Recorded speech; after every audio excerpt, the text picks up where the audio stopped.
یہ حضور کے جسم سے لگ گیا ہے، میں نے کفن بنانے کے لیے مانگا ہے۔ وہ کہتا ہے حضور کے تبرک میں خیر کوئی نہیں۔ پر آپ یقین کریں ان لوگوں پہ حیرانگی ہے، ہم نے بھی مرنا ہے نا جی، بڑی جلدی قبر میں جانا ہے، وقت کا کچھ پتہ نہیں، لیکن اتنے اندھے ہو کر لوگ چیزوں کو دیکھتے ہیں اور اس تیزی کے ساتھ گمراہی پھیلاتے ہیں۔ مجھے باقاعدہ کسی نے ویڈیو بھیجی اور کہنے لگا جی دیکھیں کتنی اچھی بات کر رہا ہے، لوگوں کو سمجھائیں۔ تو میں نے کہا نہیں، اس کو سمجھانے کی ضرورت ہے۔ اور میں نے اس کو دیکھا ہے، وہ لال رومال والا، میں نے دیکھا ہے وہ ڈھونڈ ڈھونڈ کے جاہلوں کو پکڑتا ہے، تلاش کرتا ہے، اور اگر کوئی مل جائے بات بتانے والا تو پھر وہ خود پکڑا جاتا ہے، اور کئی دفعہ پکڑا گیا تو نکل گیا۔ اللہ تعالیٰ ہمیں سمجھنے کی توفیق دے، ہم سیانے ہو جائیں تو یہ دور دور تک نظر نہیں آئیں گے انشاءاللہ۔ تو وہ تابوت آئے گا، بنی اسرائیل والوں سے کہا تابوت میں کیا تھا سن لو، اور یہ قرآن مجید ہے۔ آج میری ماننا یہ 15 میں سے 16واں رکوع ضرور ہی پڑھنا کہ وہ آخر تابوت میں کیا تھا، کھولنا ذرا۔ قرآن مجید کہتے ہیں کہ حضرت موسیٰ علیہ السلام اور حضرت ہارون کے تبرک تھے۔ تو تبرک کیا تھے؟ تمام مفسرین نے لکھا ہے کہ حضرت موسیٰ کا ایک کرتا تھا، ایک ڈنڈا تھا، جوتے تھے، اور جناب ہارون علیہ السلام کا امامہ شریف تھا، اور تورات کی کچھ تختیاں تھیں۔ تو اس کا فائدہ کیا تھا؟ اس تابوت کا فائدہ یہ تھا کہ بنی اسرائیل والے جب اپنے دشمنوں سے لڑتے تھے، تابوت سامنے رکھ کے دعا مانگتے تھے، اللہ انہیں کامیابی عطا کر دیتا۔ تو قوم عمالقہ کو بھی پتہ چل گیا کہ صندوق میں کچھ ہے جس کی وجہ سے یہ کامیاب ہو جاتے، وہ صندوق اٹھا کے لے گئے۔ اب ان کی کم بختی یہ، کم نصیبی یہ، انہوں نے جا کے اسے روڑی پہ پھینک دیا۔ جب روڑی پہ پھینکا تو ان کے اندر بیماریاں آ گئی، وبائیں پھوٹ پڑی، مرنے لگے، وجود پھولنے لگا۔ پھر ان کے دلوں میں بات آئی کہ یہ ہم نے اس صندوق کی بے ادبی کی ہے۔ صندوق میں کیا ہے؟ تبرکات۔ ہمیں کہتے ہیں جی نالین کا نقشہ کیوں لگایا ہے؟ تمہارے تو بزرگوں کا عقیدہ ہے سر پہ رکھنے کو مل جائے اگر نقش نالے پاک حضور تو پھر کہیں گے کہ ہاں تاجدار ہم بھی ہیں۔ تو کہا کہ اس کے اندر یہ تبرکات تھے، انہیں بھی سمجھ میں آئی، تو انہوں نے نا بیل گاڑی منگائی اور وہ صندوق اٹھا کے اس کے اوپر رکھ دیا۔ اب کیا ہوا؟ قرآن کہتا ہے کہ فرشتوں نے نا اس صندوق کو وہاں سے اٹھایا۔ مفسرین نے لکھا اس کا معنی یہ بھی ہو سکتا ہے کہ اس بیل گاڑی کو ڈائریکشن پہ لگایا، ادھر سے حضرت شمویل علیہ السلام نے جناب طالوت کو بادشاہ بنا دیا، اور ادھر سے وہ صندوق چل پڑا۔ کہا بھئی ہم ان کو کیسے بادشاہ مانے؟ تو فرمایا بادشاہ اس طرح مانو گے کہ تمہارا وہ صندوق آ جائے، اور قرآن کہتے ہیں اس صندوق میں تمہارے دلوں کا سکون ہے، اس میں تمہارے دلوں کا۔ اور بھائی ہماری تو کوشش ہوتی ہے بزرگوں سے کوئی چیز مل جائے، اللہ والوں کا کوئی تبرک ہمارے ہاتھ آ جائے۔ تو وہ صندوق آ گیا، یہ مان گئے۔ اب جہاد کرنے نکلے تو لڑنا تھا جالوت کی قوم کے ساتھ، وہ بڑا سخت آدمی تھا، 3 من سونا اس نے وجود میں پہنا ہوتا تھا۔ اس کی قوم سے لڑنا ہے، ٹوپی بڑی تگڑی پہنی ہوتی تھی لوہے کی۔ اب کون لڑے؟ ایک نوجوان تھے جن کا نام تھا داؤد علیہ السلام،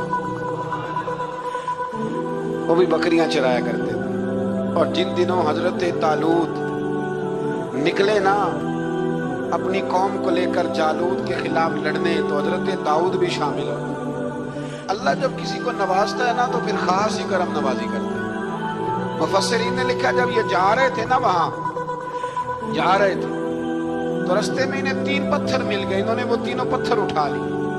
اس زمانے میں پتھر پھینکنے کے لیے چھوٹی چھوٹی لوگوں کے پاس چیزیں ہوا کرتی تھی، اس کو کوپن بھی لوگ کہتے تھے، منجنیق، اس کو سامنے رکھ کے پھر بنائی گئی۔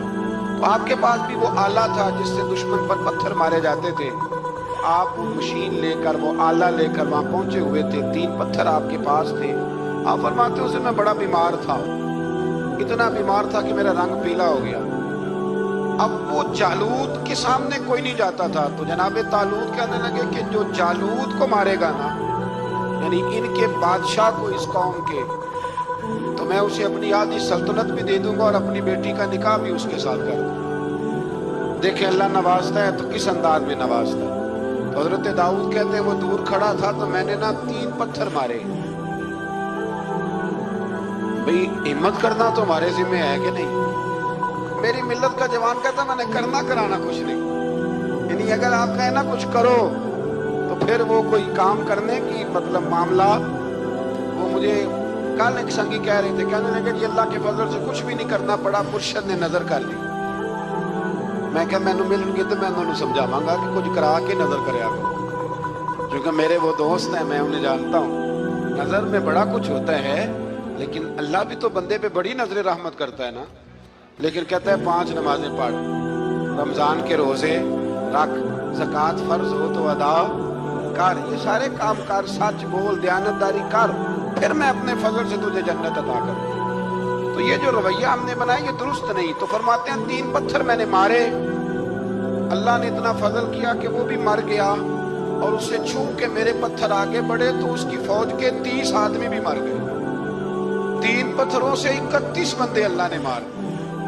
فرماتے اس لیے کہ ہاتھ میرے تھے اور طاقتیں میرے رب کریم کی۔ تو حضرت داؤد علیہ السلام کے حصے میں جناب طالوت کی صاحبزادی بھی آئی، آدھی سلطنت بھی آئی، کافی سال حضرت طالوت حیات رہے، پھر ان کا وصال ہو گیا، تو ساری سلطنت حضرت داؤد کو ملی، اور پھر اللہ تبارک و تعالیٰ نے انہیں نبوت بھی عطا فرمائی۔ یہ دنیا میں واحد پیغمبر ہیں جو بیک وقت نبی بھی تھے اور بادشاہ بھی تھے، اور پھر اللہ نے فضل فرمایا، انہوں نے بڑی بڑی فتوحات کی، اور پھر حضرت داؤد کے صاحبزادے کا نام حضرت سلیمان علیہ السلام، پھر ان کے صاحبزادے کا نام حضرت۔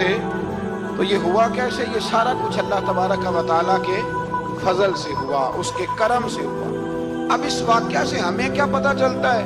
ہمیں یہ پتہ چلتا ہے کہ رب جب فضل فرمائے نا کسی پہ بھی، تو ہمیں اس بندے کو دیکھ کے راضی ہونا چاہیے، کوئی شکوہ نہیں کرنا چاہیے۔ اور دوسری بات یہ سمجھ لینا چاہیے کہ حکومتیں، مال، دولت یہ صرف سیاستوں سے نہیں ملتی، یہ خدا کے فضل سے ملتی۔ اور یہ بھی سمجھ لینا چاہیے کہ جو بزرگوں کے تعلقات ہوتے ہیں ان کی کیا ہی بات ہوتی ہے۔ جس سے بچے والے کے دلوں کے اندر کجی پیدا ہو، رشتے کرانے والے کو کہا جاتا ہے کہ ہم نے کار بھی دے دیا، یہ بھی بتا دینا رشتے والے۔ بچے کی ماں کو سونے کی بالیاں پہ ڈالیں گے تو یہ داستانیں کیوں سناتے ہو؟ پھر کہتے ہو لڑکوں والے لالچی ہو گئے۔ تو یہ کہانیاں گڑھتے ہیں، جھوٹ خود لوگوں کے سامنے ہم رکھتے ہیں، اور بعد میں جب اوقات بازی ہوتی ہے پھر رشتے ٹوٹتے ہیں۔ رشتے جھوٹ پر قائم ہو تو قائم ہو جاتے ہیں، پر قائم رہتے نہیں، وہ ٹوٹ جاتے ہیں۔ رشتے وہی قائم رہتے ہیں جو رشتوں کے ساتھ قائم ہوا ہے، جن کی بنیادیں خلوص ہوتی ہیں۔ جھوٹ ہمیشہ انسان کو تباہ کرتا ہے۔ کیا حسن ہے میرے نبی پاک کے فرمان، کیا خوبصورتی ہے۔ حضور نے فرمایا الصدق ینجی والکذب یہلک۔ 2 جملوں میں کائنات کی ساری حقیقتیں بیان کر دی۔ حضور فرمانے لگے سچ بول، سچ تجھے نجات دلا دے گا، سچ تجھے بچا لے گا، والکذب یہلک۔ جھوٹ نہ بولنا تو ہلاک ہوگا، جھوٹ نہ بولنا، یہ محبوب کا فرمان۔ جھوٹ تجھے ہلاک کر، ہر لحاظ سے بندہ جھوٹا تباہ ہوگا، سیاسی، سماجی، کاروبار، معیشت، دنیا، رشتے، ہر چیز جھوٹ پہ مبنی ہے۔ کچھ لوگوں کو بیماری ہے جھوٹ بولنے کی، لارا لگانے کی۔ کسی نے کہا یار اتنی ضرورت پڑ گئی، کہا کوئی مسئلہ ہی نہیں، تیرا حل ہو جائے گا، کوئی تیرے پاس نہیں ہے تو صاف انکار کر۔ جھوٹ بول کر جیتنے سے بہتر ہے انسان سچ بول کے ہار جائے۔ اس کو کہے کہ بھائی نہیں میرے پاس گنجائش نہیں، کل آ جانا، پرسوں آ جانا، سویرے آ جانا، کیا ضرورت ہے؟ ان سے انسان کا وقار مجروح ہوتا ہے۔ میرے نبی پاک علیہ السلام جس معاشرے میں تشریف لائے نا، اس معاشرے میں بڑے عیب پائے جاتے ہیں۔ بچیوں کو زندہ دفن کر دیتے تھے، قتل و غارت تھی، سارا کچھ تھا۔ ابو سفیان کہتے ہیں ہم سارے جرم کرتے تھے، لیکن عرب کے لوگ جھوٹ نہیں بولتے۔ عرب کے لوگ یہ ذرا غور کرنا، انفرادی بات ہے۔ فرماتے چوری، چکاری، ظلم، بربریت سارا کچھ تھا، اور ہم سمجھتے تھے کہ جھوٹ بولنا ہمارے حسب نسب کے خلاف ہے، یہ ہماری شان مردانگی کے خلاف ہے۔ ہم کہا کرتے تھے کمزور لوگ جھوٹ بولتے ہیں، بزدل لوگ جھوٹ بولتے ہیں۔ جو لوگ حسب نسب والے ہوتے ہیں، کردار و عمل والے ہوتے ہیں، سردار ہوتے ہیں، جن کا پیچھے کوئی بیک گراؤنڈ ہوتا ہے، وہ لوگ کبھی جھوٹ ہے۔ میرے نبی پاک علیہ السلام کا فرمان ابو داؤد شریف میں موجود ہے۔ ایک صحابی نے کہا یا رسول اللہ بخل بڑی بری چیز ہے، کیا مومن بخیل ہوتا ہے؟ نبی پاک صلی اللہ علیہ وسلم نے فرمایا ہاں کبھی کبھی مومن کنجوسی کرتا ہے، ہو جاتی ہے، اگرچہ نہیں ہونی چاہیے۔ یا رسول اللہ مومن بزدل بھی ہوتا ہے؟ فرمایا ہو جاتا ہے۔ عرض کیا یکون المومن کذابا، یا رسول اللہ مومن جھوٹا بھی ہوتا ہے؟ فرمایا قال لا، مومن سب کچھ ہو سکتا ہے پر مومن جھوٹا ہو سکتا، مومن جھوٹ بول سکتا، جھوٹ نہیں اس کی زبان سے نکلتا، یہ مومن کی شان ہی نہیں۔ عرب میں لوگ کہتے ہیں کہ جھوٹ ہماری مردانگی کے خلاف ہے۔ ہمارے تو ملک میں جتنا بڑا جھوٹا ہوتا ہے اللہ ماشاءاللہ اتنا وہ بڑا قد کر جاتا ہے۔ جس کو ہمارے ملک میں لوگوں نے سیاست نام ہی جھوٹ کا سمجھا، ٹی وی پہ بیٹھ کر بہت بڑی جماعت کا بہت بڑا سربراہ کہتا ہے فلانا کام 6 مہینے میں ہو جائے گا۔ ناراض ہو گئے آپ لوگ؟ چلو جو کوئی گل نہیں، بہت بڑی بات، 6 مہینے میں ختم، ٹھیک ہو جائے گا آپ کا مسئلہ۔ 6 مہینے کے بعد جب پوچھا جاتا ہے تو کہتے ہیں سیاسی لحاظ، رات گئی تو اتنا ظلم، شرم ہی نہیں آئی۔ ابو سفیان کہتے ہیں کہ نبی پاک صلی اللہ علیہ وسلم کے جب کچھ صحابہ چلے گئے نا ہجرت کر کے حبشہ کی طرف، تو حبشہ کے نجاشی بادشاہ نے مسلمانوں کو بھی بلایا اور پیچھے سے جو قریش لینے گئے انہیں بھی بلایا، بات چیت ہو گئی تو اس کے دل میں خیال آیا کہ میں کسی سردار سے نہ پوچھوں بات کیا ہے۔ ابو سفیان کہتے ہیں میں تجارت کی غرض سے حبشہ گیا ہوا تھا، تو نجاشی بادشاہ کے کچھ لوگ آئے اور مجھے لے گئے، کہنے لگے بادشاہ بلاتے ہیں، کہتے میں سردار تھا۔ بادشاہ نے جب بلایا تو اس نے نبی پاک علیہ السلام کے بارے میں مجھ سے سوال و جواب شروع کیے، تو میں نے وہ رٹی رٹائی گردان جو سارے پڑھا کرتے تھے وہ میں نے پڑھ دی کہ معاذ اللہ جادوگر ہے، ساحر ہے، کاہن ہے، لڑائیاں کرا دی، نیا مذہب لے آئے، معاذ اللہ۔ وہ جو گردان عرب کے لوگوں نے، ابو جہل نے، ابو لہب نے رٹی ہوئی تھی میں نے سنا دی۔ کہتے اس نے ایک سوال پوچھا، اس نے کہا چل ابو سفیان جو تو کہتا ہے ٹھیک ہی کہتا ہوگا معاذ اللہ، لیکن یہ بتا کہ کیا کبھی انہوں نے جھوٹ بھی بولا ہے؟ کیا انہوں نے کبھی، بہت بڑی بات ہے اس کو سمجھنا۔ ابو سفیان کہتے ہیں کہ میرے دل میں 1 منٹ کے لیے خیال آیا کہ میں جھوٹ بول دوں، کہہ دوں کہ وہ بولتے ہیں معاذ اللہ جھوٹ، لیکن پھر میرے اندر سے آواز آئی کہ تو قبیلے کا سردار ہے، اور جو مردانگی والے لوگ ہوتے ہیں ان کی زبانوں سے کچے جملے نہیں نکلتے، وہ جھوٹ نہیں بولتے۔ جو کسی منصب پر فائز لوگ ہوتے ہیں وہ ایسے ہی ان کی زبان ہر وقت چسکے کے لیے تھوڑا یہاں جھوٹ تھوڑا وہاں جھوٹ نہیں پھینکتے، وہ لوگ جھوٹے نہیں ہوتے۔ تو سردار ہے، تو چودھری ہے، تو سربراہ ہے، تو اہل ہے، تو منصب والا ہے، جھوٹ بولے گا؟ کہتے مجھے کہنے لگا سوچ کیا رہے ہو، بتاؤ کبھی جھوٹ بولا ہے؟ ابو سفیان کہتے ہیں میں نے فیصلہ کیا، میں نے کہا نہیں میں سردار ہو کے جھوٹ بولوں؟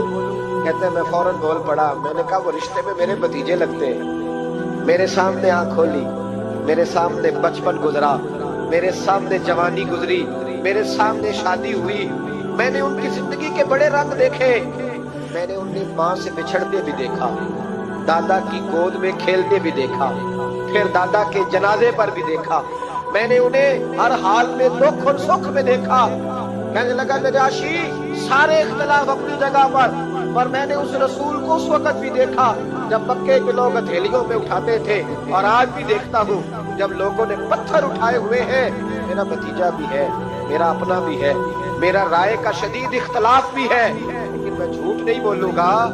وہ میرا بھتیجا دکھ میں ہو یا سکھ میں ہو، وہ آسانی میں ہو یا تکلیف میں ہو، امیر کے پاس بیٹھے یا غریب کے پاس بیٹھے، اس کی زبان سے جب بھی نکلتا ہے حق اور سچ ہی نکلتا ہے۔ اس نے زندگی میں کبھی جھوٹ بولا؟ اسیر دشمن کی چاہ میں بھی، مخالفوں کی نگاہ میں بھی امی ہے، صادق ہے، معتبر ہے، میرا پیغمبر عظیم، میرا پیغمبر عظیم تر ہے۔ کہا ان کی زبان سے کبھی جھوٹ نکلا؟ کبھی نہیں نکلا ان کی زبان سے جھوٹ۔ تو کہتے اب نجاشی نے فیصلہ سنایا، نجاشی نے بات کی، فیصلہ سنایا تو کمال کر دی۔ کیا بات کی نجاشی نے؟ کہنے لگا ابو سفیان پھر تم کس طرح کہتے ہو کہ ان کا دین سچا نہیں؟ کہنے لگے جو بندوں کے معاملے میں جھوٹ نہیں بولتا وہ رب کے معاملے میں کیسے بولے گا؟ جو بندوں کے معاملات میں جھوٹ نہیں بولتا ان سے یہ توقع کیسے رکھتے ہو کہ وہ اللہ کے معاملے میں جھوٹ بولیں گے؟ فرمایا مان کیوں نہیں جاتے کہ اگر وہ بندوں کے حق میں سچے ہیں تو اللہ کے پیغام کے حق میں بھی سچے ہیں۔ سچائیاں حسن ہے، سچائی حسن ہے، سچائی خوبصورتی ہے، سچائی تیرا وقار ہے۔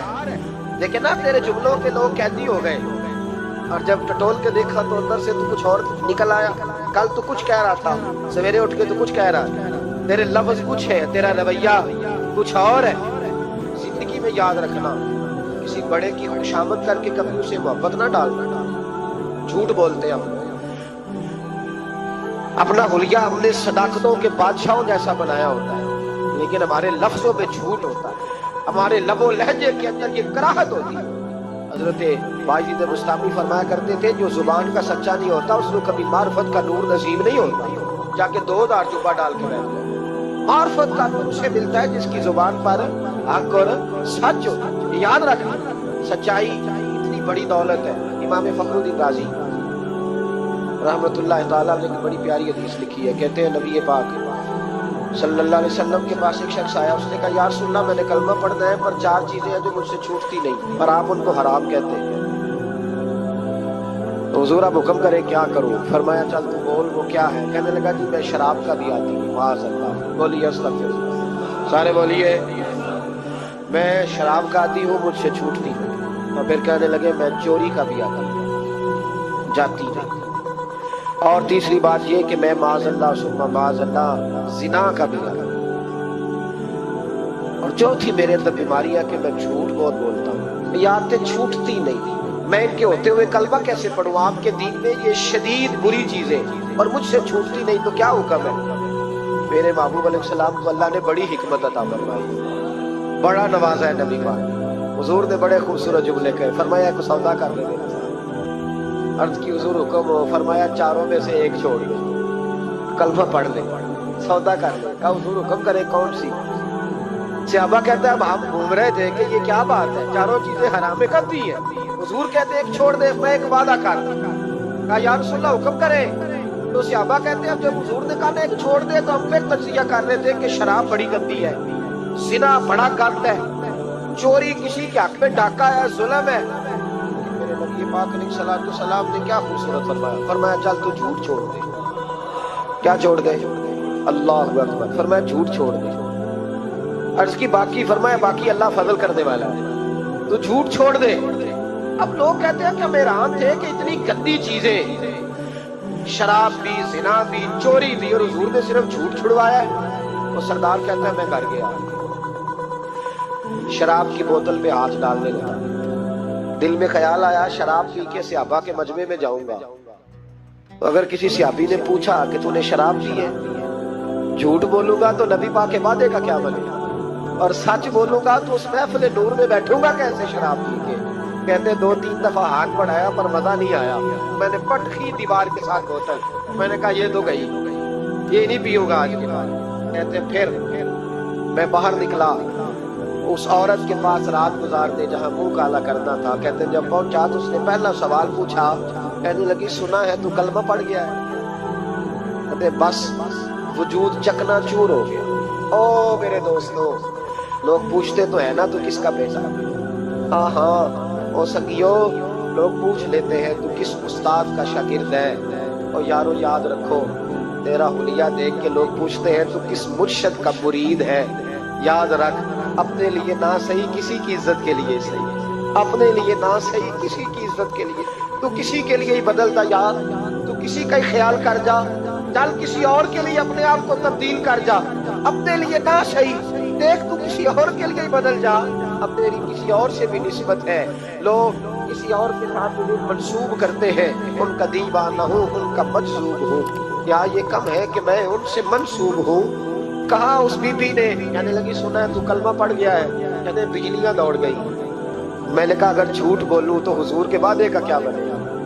محبوب نے کہا جھوٹ نہیں بولا. اگر سچ بولوں تو پھر اس کے قریب کیسے جاؤں؟ کہتے وہاں سے بھی لوٹ آیا. اب میری زنا کی عادت بھی گئی. اگلی شام ہوئی تو سامنے مال پڑا تھا ایک آدمی کا. وہ آدمی کا پتہ اس پہ ہاتھ ڈالنے لگا تو دل میں خیال آیا یہ سویرے تفتیش بھی کرے گا. اگر پوچھتا کہا گیا کہ تو نے تو نہیں چوری کی تو جھوٹ تو میں بول ہی نہیں سکتا. حضور سے وعدہ کیا ہے اور سچ بولوں گا تو میری آبرو کیا بچے گی. کہتے ہیں شام ایک دن میں گیا, اگلے دن کی شام ہوئی تو صرف سچ کی عادت اپنائی. میرا زنا بھی گیا, میری چوری بھی گئی, میری شراب کباب بھی گئے. کہتے ہیں تیسرے جا کے دروازہ رسول پہ بیٹھا. صحابہ باقی اپنا کام کرتے رہے, میں صرف مصطفیٰ کا چہرہ تکتا رہا. میں بس چہرہ تکتا رہا. دیر ہو گئی تو ایک صحابی کہنے لگے کیا دیکھ رہے ہو؟ تو میں نے کہا اس رسول کا کمال دیکھ رہا ہوں، اس محبوب کا کمال دیکھ رہا ہوں، ایک جھوٹ چھڑوایا ہے تو رب کریم نے مجھے سارے تقوی عطا فرما دیے۔ یہاں تو جھوٹ کے پلندے ویروں نے ڈیوٹیاں لگائی ہوئی ہیں مریدوں کی، جاؤ کرامتیں بیان کرو، سناؤ، فیس بک پہ دو، جیڑے محرم راز حقیقت دے اور راز حقیقت کھول دے نہیں، اے جنہ ویکھیا نہیں وہ کرن گلاں، جنہ ویکھ لیا وہ دے بول دے ہی نہیں۔ یہ جھوٹ کا پلندہ لے کر کے تو پھر رہا ہے، اس کو سنبھال کے رکھ۔ سچائی انسان کو جوان رکھتی ہے، سچائی آدمی کو بڑا کرتی ہے، سچائی اس کے رشتے قائم رکھتی ہے۔ میرے نبی کریم علیہ السلام نے سچ کا درس دیا، سچی بات کا حکم کہا، اور میں سچ بولو۔ حضرت مالک بن دینار رحمت اللہ علیہ ارشاد فرمایا کرتے تھے کہ سچائی اتنی بڑی چیز ہے کہ سچائی کو تو آگ نہیں جلاتی، فرمایا کرتے تھے سچائی کو تو مٹی نہیں کھاتی، فرمایا کرتے تھے سچائی کو تو دریا نہیں ڈبوتا۔ لوگوں نے پوچھا دلیل، فرمانے لگے میرا ایک دہریے سے مناظرہ ہو گیا، لوگ بہت سارے اکٹھے ہو گئے، جب بات ذرا آگے بڑھی تو دہریہ مانتا نہیں تھا، میں دلائل دیتا، وہ بھی مجھے دیتا، سادے لوگ بول پڑے، کہنے لگے حضرت جی ہم تھک گئے ہیں سن کے، رزلٹ بھی نکالے، تو فرماتے میں نے دہریے سے کہا چل رزلٹ نکال لیتا۔ آگ جلاتے ہیں، دونوں ہاتھ ڈالتے ہیں، جو سچا ہوگا بچ جائے گا، جو سچا ہوگا، فرماتے تھے سچائی کو آگ بھی نہیں جلاتی، جو سچا ہوگا بچ جائے گا اور جو جھوٹا ہوگا جل جائے گا۔ فرماتے ہیں آگ جلا لی، اب میں نے اسے کہا چل ہاتھ ڈال، تو وہ جھوٹا تھا، جھوٹ کے پیر کوئی نہیں ہوتے، وہ ہاتھ ہی نہیں آگے کرتا، ہاتھ ہی نہیں بڑھاتا، کہتے میں نے زبردستی پکڑ کے اس کا ہاتھ آگ میں کیا، کئی دیر تک آگ میں رکھا، نہ اس کا جلا نہ میرا جلا، کہتے باہر نکلا، لوگوں نے شور کر دیا یہ کیا ہے، میں نے عرض کی مولا نہ اس کا جلا نہ میرا۔ فرماتے عاطف غیب سے ندا آئی، مالک بن دینار سچے کے ہاتھ میں بھی جس کا ہاتھ ہو ہم اس کا بھی نہیں جلایا کریں، سچے کے ہاتھ میں بھی جس کا ہاتھ ہو ہم اس کا بھی، تیرا ہاتھ اس نے پکڑا اور جلا دوں، کہا علیحدہ کر، کہتے میں نے کہا چل بھئی اب علیحدہ علیحدہ ڈال دیں، اور ڈرنے لگا، میں نے کہا یہ تو ڈالنا ہی پڑے گا، کہتے ہاتھ ڈالنا، اس کا جل گیا، میرا بچ گیا۔ لوگ کہنے لگے یہ کیا ہوا، تو میں نے کہا کچھ بھی نہیں ہوا، میرا کمال نہیں، میرا رب بھی سچا ہے، میرے رب کے وعدے بھی سچے ہیں، قرآن بھی سچا ہے، قرآن کے اعلان بھی سچے ہیں، محبوب بھی سچے ہیں، اور محبوب کے فرمان بھی سچے۔ سچائیاں تو آگ میں ڈالے تو نہیں جلتے، ہم لوگ کیسے علیحدہ علیحدہ ہوتے ہیں۔ اور پھر میں نے عرض کی کہ کوئی فائدہ نہیں ہوتا لوگوں کو، بلا وجہ جھوٹ بولتے، جھوٹی خوابیں بیان کرتے، جھوٹے نظریات اور جھوٹی کہانیاں لوگ گھڑ کے بیان کرتے، آتے ہیں تو قصیدہ خوانی کرتے، بادشاہوں کے، پیروں کے، علماء کے قصیدے پڑھتے ہیں، آ کے ان کو کہتے ہیں کیا بات ہے کیا بات ہے، نہ بھائی وہ تعریف ہوتی نہیں جو منہ پہ کی جاتی، تعریف تو وہ ہوتی ہے جو تو کسی تیسری جگہ جا کے بیٹھ کے کرتا ہے، یہ میری بات یاد رکھنا، جو منہ پہ کی جاتی ہے وہ خوشامد ہوتی ہے۔ حضرت سیدنا عمر فاروق رضی اللہ تعالیٰ عنہ فرمایا کرتے تھے جو میری تعریف کرتا ہے میرا دل کرتا ہے کہ اس کے منہ میں مٹی ڈالوں۔ ہمارے ایک بزرگ تھے مولانا غلام علی اوکاڑوی صاحب رحمۃ اللہ علیہ، رات میں اوکاڑے میں تھا تو ان کی خوشبوئیں بڑی آ رہی تھی وہاں سے، تو ان کی جب کوئی تعریف کرتا تھا تو وہ اس دور میں ہم یہ نہیں نہ کہہ سکتے کسی کو کہ تیرے منہ میں مٹی ڈالوں، تو جب کوئی تعریف کرتا تھا تو وہ اپنے رنگ میں بولتے تھے، فرمایا کرتے دل کرتا ہے تیرے منہ میں خاک شفا ڈالوں، تیرے منہ میں مدینے کی خاک شفا ڈالوں، تو بندہ کہتا ہے کیا مطلب، کہنے لگا حضرت عمر مٹی کہا کرتے تھے نا، تو میں کہہ نہیں سکتا کہیں تو ناراض نہ ہو جائے، تو منہ میں تو خوش آمدید 2 منٹ آئے، اور پیر بھی چونکہ علماء بھی اللہ ماشاءاللہ میری طرح جو کہلواتے ہیں، وہ علماء مشائخ بڑے لوگ وہ تعریف کے اللہ تعالیٰ خیر کرے، بڑے مزے ہوتے ہیں، تو تھوڑی دیر تعریف کرتا ہے، آنے والا کہتا ہے جی بلے بلے ساری رات تسی رہے ہو خواب، یہ 2-3 تعریفیں سنو، اب میں گیا آپ جانے اور آپ کا کام جانے، تو بھائی تعریف خالی کرتے رہنے کا کیا مطلب ہے؟ پیارا تو وہ ہوتا ہے جو مشن کا وارث ہے، جو دست و بازو بنتا ہے، جو آگے بڑھتا ہے، جو دکھوں سکھوں میں دھوپ چھاؤں میں ساتھ ہوتا ہے، آگے تعریف کرنا، کلادہ ملانا، نکل جانا، کئی دفعہ ساتھ رہنے والے تعریفیں نہیں کر پاتے، کوئی ضرورت بھی نہیں ہوتی، انہیں ضرورت بھی نہیں، اس لیے کہ وہ تعریف نہیں کر رہے، وہ عمل کر رہے، وہ نوکری کر رہے، وہ ڈیوٹی کر رہے، تو ہم تعریفوں کے پل باندھتے ہیں۔ ابا جی کی بھی کچھ لوگ میری تعریفیں کرتے ہیں، خدمت کوئی نہیں کرتے، صرف تعریف پہ گزارا کرتے ہیں، تعریف نہ کر، یہ جھوٹ کا پلندہ نہ باندھ۔ ایک بزرگ کی تحریر پڑھ رہا تھا، رات کو بڑا مزہ آیا، فرمانے لگے نبی پاک کے زمانے کے تو جانور بھی سچ بولتے، کیا کہہ دیا حضور کے زمانے کے، کون حضور کے زمانے کے تو جانور بھی سچ بولتے، اور پھر انہوں نے دلیل کے طور پر کہا. کہنے لگے نبی کریم علیہ السلام گزر رہے تھے, سرور کائنات گزر رہے تھے صلی اللہ علیہ وسلم ایک پہاڑی علاقے سے. ایک آواز آئی, کسی پکارنے والے نے کہا یا رسول اللہ, گویا ان لفظوں میں کہا یا رسول اللہ ہے منظر حالنا. حضور نے پلٹ کے دیکھا تو ہردی بندی ہوئی تھی, ہردی. نبی پاک علیہ السلام گئے اس کے پاس. ایک روایت ہے کہ صحابی نے اس کو باندھا تھا, ایک روایت ہے کہ یہودی نے باندھا تھا. حضور گئے, آ کے کہا کیا بات ہے؟ تو اس کرنے لگے یا رسول اللہ یہ بندہ مجھے قیدی بنا کے لایا اور آپ میرے تھنوں کو دیکھے دودھ سے بھر گئے, بچے میرے تڑپ رہے, اگر تھوڑی دیر کے لیے یہ مجھے چھوڑ دے تو میں وعدہ کرتی ہوں دودھ پلا کے فوراً واپس آ جاؤں. نبی پاک صلی اللہ علیہ وسلم نے یہودی سے کہا چھوڑ دو. اس نے کہا اگر نہ آئی تو. نبی پاک نے فرمایا یہ سچے سے وعدہ کر لیا تو سچا کر کے دکھائے. حضور کے زمانے کے جانور یہ سچا وعدہ کر کے دکھائے. نبی پاک صلی اللہ علیہ وسلم نے اسے چھوڑ دیا تو جانور کو جب آپ بندے ہوئے کو چھوڑتے تو بڑی تیز دوڑتا تھا. تو اتنی تیز دوڑی کہ جنگلوں کے اندر اور پہاڑوں میں گم ہو گئی, نظر ہی نہیں آ رہی کدھر گئی. جب وہ گم ہو گئی تو وہ یہودی کہنے لگا وہ تو غائب ہو گئی, اس طرح گئی ہے کہ لگتا ہی نہیں تھا پلٹ کے آئے گی, یہ نہیں آئے گی. محبوب نے فرمایا نہیں یہ ضرور آئے گی, یہ سچ کہہ کے گئی, یہ لوٹے گی. وہ یہودی کہتا جب میں نے کہا نا نہیں آئے گی تو واہ میرے محبوب تیری شان پہ بھی قربان جائے, کیا انداز ہے. حضور چارپائی پہ اس کے پاس بیٹھ گئے, فرمایا چل میں بیٹھتا ہوں بطور گرنٹڈ کے, میں بیٹھتا ہوں, آئے گی تو میں جاؤں گا, یہی بیٹھا ہوں. وہ کہتے حضور بیٹھے رہے, شام ڈھلنے لگی, میں نے کہا کوئی نہیں آئی, فرمایا فکر نہ کر آئے گی. کہتے تھوڑی ہی دیر گزری تو وہ لہراتی ہوئی آئی, وہ دوڑتی ہوئی آئی, پہلے آ کے اس نے حضور کے قدم چومے, سجدہ کیا اور پھر وہ شکریہ ادا کر کے واپس گئی جہاں رسی بندھی ہوئی تھی, اس کے پاس جا کے بیٹھ گئی. کہنے لگی مجھے باندھ لو, میں وعدہ کیا تھا. تو نبی کریم علیہ السلام نے فرمایا جا اسے جا کے باندھ. اس نے باندھ لیا تو حضور فرمانے لگے چل میرے ہاتھ بیچ دے. نرخ بازار محبت کا انوکھا ہو گیا, خود خریداروں میں شامل آ کے مولا ہو گیا. کہا بیچ دو میرے ہاتھ, میں خرید لیتا ہوں. اس نے عرض کی حضور نہیں میں نے نہیں بیچنا. کہا کیوں؟ عرض کرنے لگے یا رسول اللہ اسے نہیں بیچنا, میں نے اپنا آپ بیچنا ہے, مجھے کلمہ پڑھا دو, مجھے مسلمان ہونا ہے, اور جب میں غلام ہوں تو میری ہر شے آپ کی ہے. میرے رسول پاک علیہ السلام نے اسے آزاد کر دیا.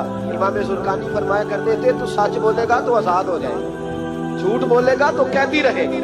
حضور نے اسے سچ کی برکت سے آزاد کر. الصدق ینجی, سچ تجھے نجات دلاتا ہے, سچ تجھے بچا لیتا ہے, سچائیاں انسان کو زندہ رکھتی ہیں. آپ دیکھ لیں اس ملک کے اندر کتنے سیاستدان آئے, پھر وہ گزر گئے, اللہ جانے کہاں گئے. بیوروکریٹس آئے گزر گئے. جو لوگ سچ بولتے ہیں وہ قائم رہتے ہیں, جن کے افکار میں سچائیاں تھیں, جن کے کردار میں گفتگو میں سچائیاں تھیں وہ موجود ہیں. زمانہ سارا گزر جائے گا لیکن حضرت خواجہ معین الدین اجمیری کا مزار چمکتا ہی رہے گا. دنیا کہیں سے کہیں پہنچ جائے اور بابا فرید الدین کی شان میں کمی آ سکتی نہیں.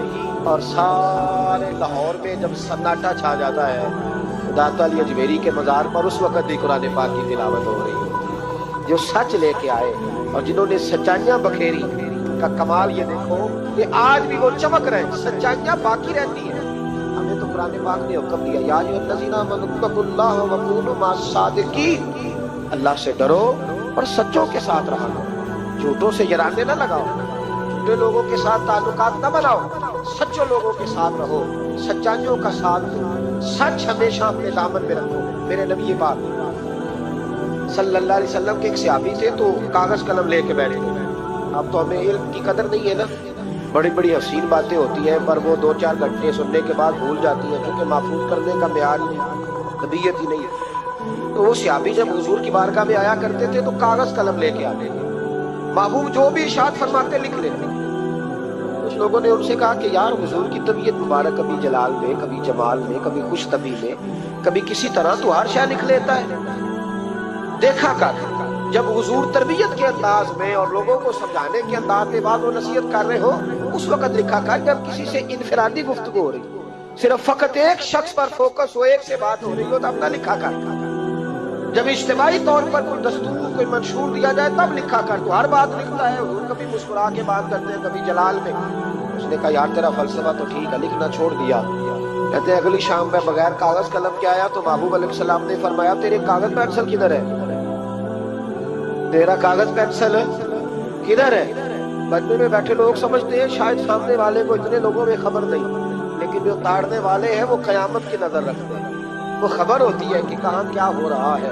اس میرے حضرت صاحب فرمایا کرتے تھے اب تو بات کرتے ہیں تو کئی دفعہ سمجھ آ جاتی ہے چہرے کا اثر دیکھ کے کہ اب یہ سوچ کیا رہا ہے، اب یہ کیا اندر کھچڑی پکا رہا ہے، یہاں تک اللہ والوں کو سمجھ آ جاتا ہے۔ کہتے ہیں نبی پاک علیہ السلام نے جب پوچھا نا کاغذ قلم کہاں ہے تو میرے آنسو ہی نکل گئے۔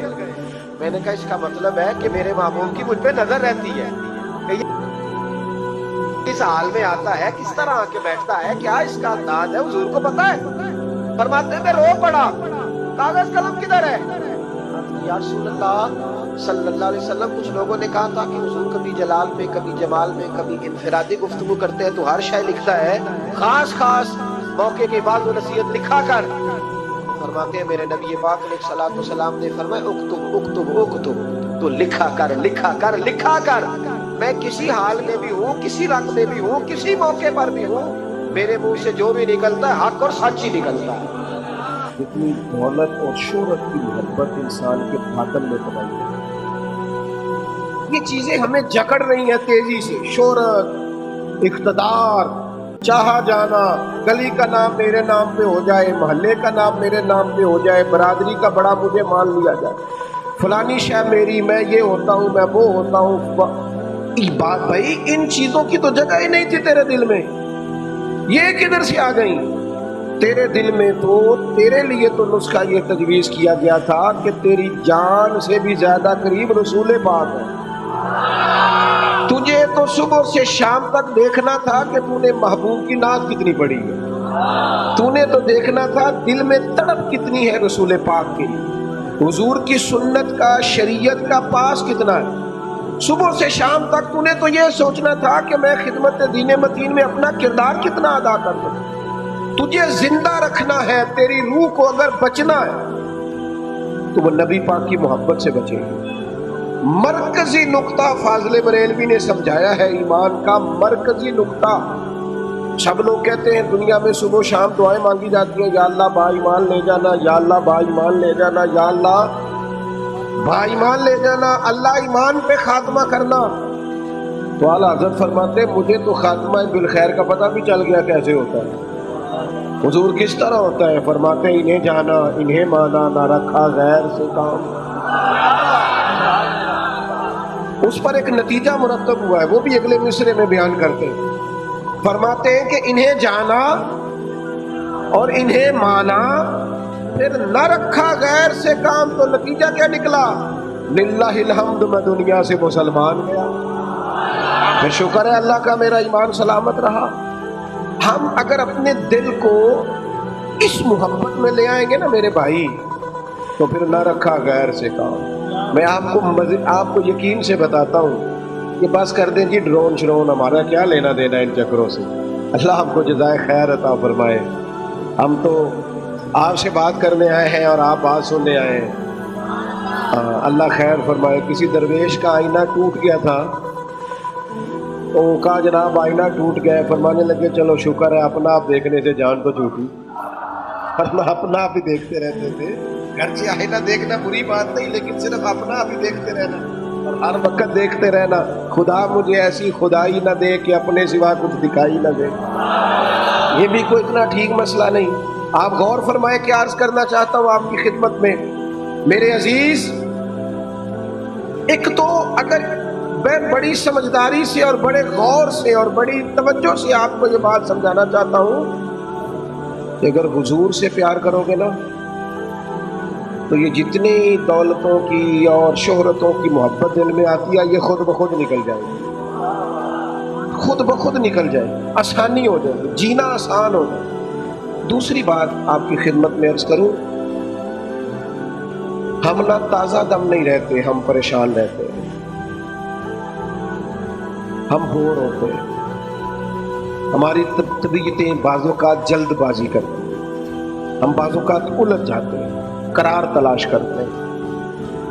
اس قرار کو تلاش کرنے کے لیے پھر بعض لوگ الٹی سیدھی موویز دیکھتے ہیں، بعض لوگوں کا خیال ہے کہ شاید میں کوئی لطیفہ سنوں گا تو معاملہ ٹھیک ہو، پھر اس کا نتیجہ بھی نکلا ہے لطیفے سننے کا۔ اب لطیفے سنانا بھی اتنا بڑا کام ہو گیا ہے کہ مولوی ہے پگڑی داڑھی والا، لیکن اس کے نام کے نیچے لکھا فنی مولوی۔ خدا کے بندے، یہ سنجیدہ اسٹیج ہے، دین دار لوگوں کا کرنے کا کام ہے، آپ کیا کر رہے ہیں؟ مولوی بھی فنی ہوتا ہے، 6 معنی دار ہے کہ ہمارا مزاج تھا ہر چیز شغل میلہ، ہر چیز ہنسنا الجھنا۔ میرے عزیز، ہم چونکہ سکون چاہتے تھے، کچھ نے ادھر ادھر کی مووی دیکھ لی، کچھ نے ہنس لیا، کچھ سیر کو چلے گئے، کچھ کا خیال تھا کھانے کھا لیں گے تو سکون آ جائے گا۔ یاد رکھنا ان چیزوں میں سکون نہیں ہے، ان میں تو آپ الجھتے جائیں گے، مزید تو سکون کہاں ہے، قرار کہاں ہے؟ آپ کبھی صحابہ کی زندگیاں دیکھیں نا، حالات جس طرح کے بھی تھے نا، ان کو جو سکون ملتا تھا وہ رخ مصطفیٰ سے ملتا تھا۔ ان کی طبیعت پوری لگ گئی تھی کہ حضور علیہ السلام کی جو یادیں ہیں وہ دل کو تازہ کرتی۔ ان کا خیال تھا کہ بہار اگر کسی چیز کا نام ہے تو وہ ذکر مصطفیٰ ہے، یاد مصطفیٰ ہے اور دیدار مصطفیٰ۔ اعلیٰ حضرت مفتی ہیں، فتویٰ دیتے ہیں، اعلیٰ حضرت مفسر قرآن ہے، کنز الایمان بذات خود ایک تفسیر ہے، ترجمہ ہی تفسیری ہے۔ اعلیٰ حضرت محدث ہے، وہ جب احادیث مبارکہ کا حوالہ دیتے ہیں تو یوں لگتا ہے کہ جیسے بڑی گہری نظر ہے ان کی، راویان حدیث پر بھی، اصول پر بھی، اور حافظہ بھی مضبوط ہے حفظ حدیث کے لحاظ، ساری چیزیں ان کے پاس تھیں۔ لیکن وہ پتہ کیا کہتے تھے؟ کہتے تھے یہ جو میرا دل چمکدار ہے نا، اور یہ جو میری طبیعت ہلکی پھلکی ہے، اس کی وجہ یہ ہے کہ ان کی مہک نے دل کے غنچے کھلا دیے۔ یہ میں نہیں آپ کو تقریر سنا رہا، میں تو جذبات کا اظہار کر رہا ہوں۔ ان کی مہک نے دل کے غنچے کھلا دیے ہیں۔ تو کیوں غنچے کھلا دیے؟ کہتے میرے نبی کا کمال یہ ہے کہ وہ جس راہ چل دیے ہیں کوچے بسا دیے، وہ جس راہ بھی چل دیے ہیں کوچے، حضور پر تھوڑا گزر جائے تو کام ہو جاتا ہے۔ قرار، سکون، سارے دکھ مٹ جائیں گے اگر دل حضور سے لگا لو، اگر محبتوں کا مرکز رسول پاک کو بنا لو گے۔ آپ دیکھیں احد کے میدان کے اندر کافر نے ایک بڑی عجیب سازش کی مسلمانوں کو پریشان کرنے کے لیے، اور بھائی آپ لوگوں کی وجہ سے اگر اتنے لوگ تکلیف میں ہیں تو آپ کو سمجھ جلدی سے بیٹھ جائیں گے، جلدی سے جی فیصلہ کرنے میں اتنی دیر، اللہ آپ کو سلامت رکھے، بیٹھ جائیں جی۔ اب آپ کھڑے ہیں جناب، آپ بھی بیٹھ جائیں، اللہ آپ کو برکت عطا فرمائے۔ اچھا ایک بندہ محفل میں کھڑا ہو جاتا ہے موبائل لے کے، اللہ انہوں سمجھنا چاہیے کہ باقی سارے کل بھی ہیں موبائل۔ تو خدا کے بندے آپ کی وجہ سے اتنے لوگ پیچھے اگر پریشان ہیں تو آپ کو سمجھنا چاہیے اس چیز، اللہ تعالیٰ آپ سب کو ہنستا اور مسکراتا رکھے۔ نبی پاک کی ذات سے جب آپ کی کامل وابستگی ہو جائے گی نا تو حضور کی ذات والا کا پیار، اور پیار لاروں والا نہیں ہونا چاہیے خالی کالی جل سے محفل میں اور مائک ہاتھ میں آیا تو عشق کا دعویٰ تگڑا، خالی اس طرح نہیں، تنہائی میں بھی تو روئے حضور کی بارگاہ۔ ایک محفل میں ایک دفعہ حاضر تھا تو ایک نعت کا بچہ میرے پاس آیا، کہنے لگا جی میری سفارش کر دیو، میں بھی حضور دی بارگاہ چ حاضری لوانی ہے۔ میں کہ پتر تو گھر جا کے پڑھ لے، اتنے بھی حاضری لگ جائے گی کہ 4000 بندہ چاہیے حاضری لوان میں، حضور کی بارگاہ میں تو جہاں بیٹھ کے بھی پڑھے حاضری لگ جاتی ہے۔ اس کے لیے کیا ساج سمر کے مجلس ہی فقط ہو تو حاضری لگتی ہے؟ یہ بھی اعلیٰ حاضری ہے، پر وہ تو واللہ وہ سن لیں گے اور فریاد کو پہنچیں گے۔ بس اتنا تو ہو کوئی فریاد کرے دل سے، تو بات تو دل سے کر۔ آپ کی جب کامل وابستگی حضور سے ہو جائے گی نا تو یہ غربتوں کا ڈر، یہ پریشانیاں، یہ آزمائشیں، ایک جگہ رونا نہیں رویا حضرت بلال نے کبھی اپنی غریبی کا، ایک جگہ پریشان نہیں ہوئے کبھی حضرت سلمان فارسی کے میں پردیسی، ایک جگہ بھی کبھی جناب صہیبی رومی کو تکلیف نہیں ہوئی۔ کیوں بلا؟ اس لیے کہ حضور کی محبت ایسی دوا ہے جو ہر بیماری سے شفا عطا کر دیتی ہے۔ احد کے میدان میں کافروں نے ایک چال چلی تھی، ان کو پتا تھا کہ کون سی بات مسلمانوں کو زیادہ پریشان کر سکتی۔ انہوں نے ایک افواہ پھیلا دی تھی کہ معاذ اللہ حضور کو شہید کر دیا گیا، اس کی وجہ سے شدید پریشان ہوئے صحابہ، اور جنگ کے جو نتائج برعکس آئے اس کی بڑی وجہ یہ افواہ بھی بنی۔ اب صحابہ بڑے پریشان تھے، حضور شہید ہو گئے۔ کچھ لوگ نا میدان احد سے جب واپس آ رہے تھے نا جنگ ختم ہونے کے بعد، ایک خاتون جا رہی تھی میدان جنگ کی جانب۔ عورتیں اپنے مزاج کے لحاظ سے کمزور ہوتی ہیں قلبی طور پر، اور بڑی خوبصورت بات لکھی ہے علماء نے، کہتے ہیں عورت کے دل میں درد زیادہ ہوتا ہے نا، پیار زیادہ ہوتا ہے، اور یہ جو وہ کمزور واقعہ ہو گیا اسے عیب نہ سمجھو۔ اسی لیے تو اللہ نے بچے کو پالنے کا ذمہ اس کا لگایا کہ وہ شفقت زیادہ رکھتی ہے، محبت زیادہ رکھتی ہے، درد دل زیادہ رکھتی ہے، اس لیے جس درد سے وہ بچے کو پال لیتی ہے نا۔ میرا بیٹا ایک دن گھر میں کچھ پکا ہوا تھا، اس کی اماں کہنے لگی کھانا کھاؤ، کہتا ہے میں نہیں کھانا۔ وہ اماں کہتی میں بڑا زور لایا، بڑی محنت کی، بڑی گرمی کی پکایا، آج تو یہی کھانا پڑا ہے۔ کہنے لگا میں نہیں کھانا، میں آرام سے کھانا کھا رہا ہوں۔ اب وہ ماں بیٹا بحث کر رہے ہیں۔ تھوڑی دیر گزر گئی تو مینوں کہندی تسی کیوں نہیں بولتے؟ میں کہا مینوں پتہ ہے کنے جیتنا ہے، تھوڑی دیر بعد کھلو جاؤ، مینوں پتہ کنے جیتنا ہے۔ وہ بچہ اٹھ کے اندر چلا گیا، کہنے لگا میں نہیں کھانا، تسی کھاؤ۔ تو پھر 5 منٹ لگے کہ وہ پکانا شروع کرتا جو بچہ کہہ رہے ہیں۔ تو میں کہا میں تو پتہ ہی نہیں تھا نتیجہ کی ہے، تو اس بحث میں جانے کی ضرورت ہے، اس لیے کہ ماں اولاد کے سامنے ہمیشہ ہی ہار جاتی ہے۔